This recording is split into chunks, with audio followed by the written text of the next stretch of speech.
Hey everybody! It's Thursday. I'm actually going to read something out of our paper. This is from last week. Here's what the front of our newspaper looks like. This side here. Bering County Record. This is our back page. Every year we do turkey things, and that's the coupons. You can put them in different locations, have a little drop bucket. But first I'm going to read this. This is the veteran that came to talk, Lester Tenney. And I went on Amazon.com and bought his book. I'm waiting for it to come.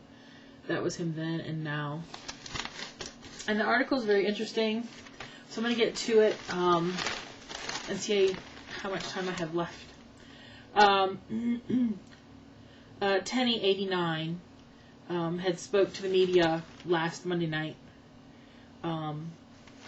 He talked about how he survived the Bataan Death March. I don't know if I'm saying that right, but that's what I'm going to say it.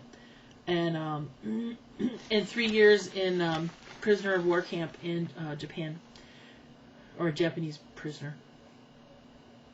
He's a Chicago native who lives in California now. He was one of just 1,100 American soldiers out of 12,000 to survive the forced 86-mile Death March at the hands of the Japanese on the Bataan Peninsula in the Philippines in 1942.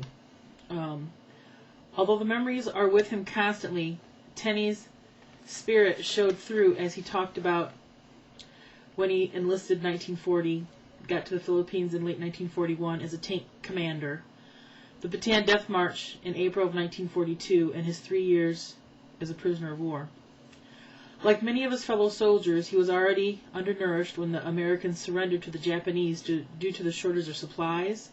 By the time the Death March ended in mid-April, he was in even worse shape. I was in bad shape, but I knew one thing, he said.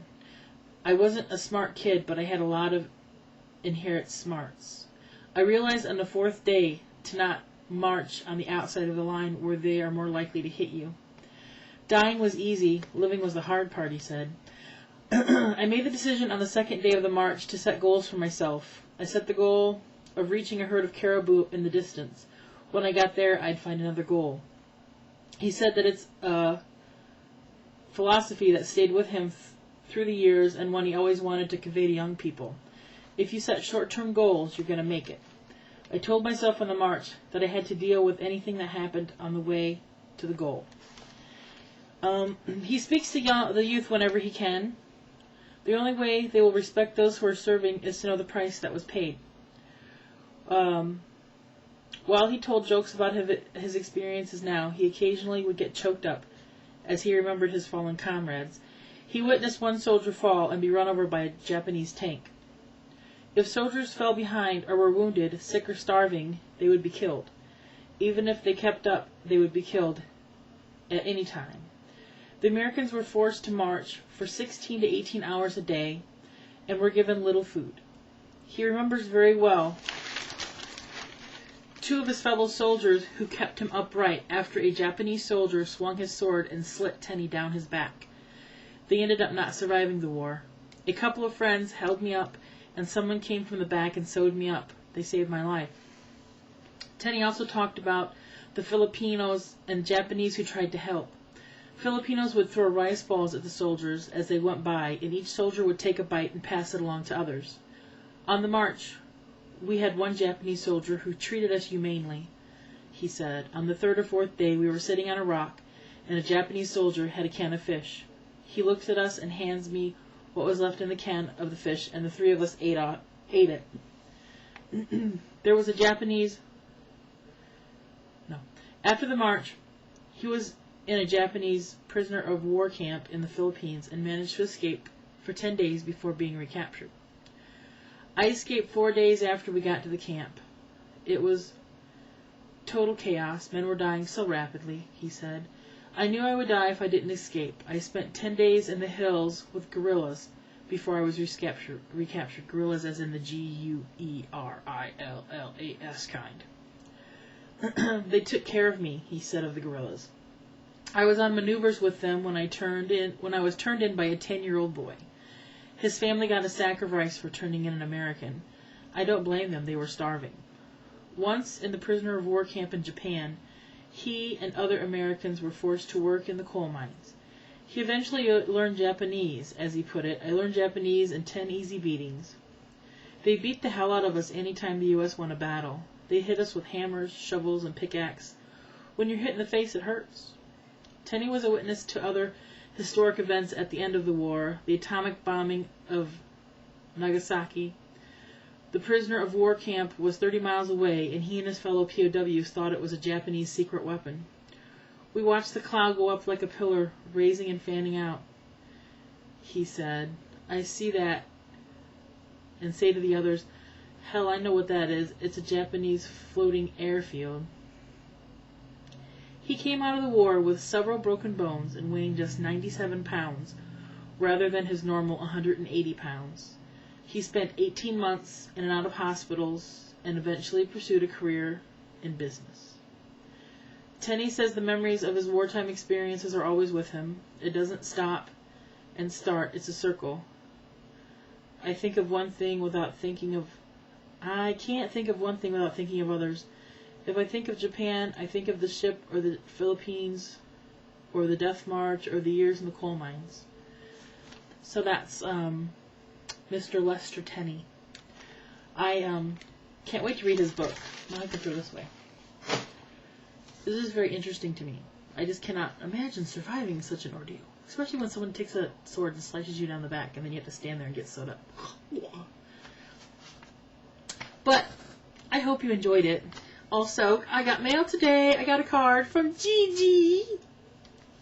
It's a pretty Thanksgiving Day card. Thank you very much, Gigi. Isn't that pretty? And I have a check I wrote out. I can't show you the check. It's in here. It's to go to Beth because I ordered a bunch of camera bags for Christmas presents. And I'm excited because I'm still getting the sushi bag for myself. Because, you know, I have sushi in the refrigerator right now. This Saturday, Dad and I are going out to dinner at a new restaurant on the river that we have not been to yet. It's called Wheatberries. I do believe they're online. It's for the people who volunteer bingo. They get taken out to dinner for the Legion out there. So Dad's taking me. And then like a week after that, a week and a half after that, we have our Christmas party for the women's auxiliary for the Legion is going to be out there also. Gosh, next Thursday is Thanksgiving. I don't know how that happened. I'm not used to wearing a regular t-shirt. I haven't worn a regular t-shirt in a while. Usually I would wear something that, is cut down. So it was kind of weird wearing this today. It's been rainy and cold all day today. Nasty. Yesterday it was cold. Yeah. I took Ken home yesterday. I got home, at a relatively decent time. Today, Dad and I went and did some running around. We went and bought some eggs from a friend of his who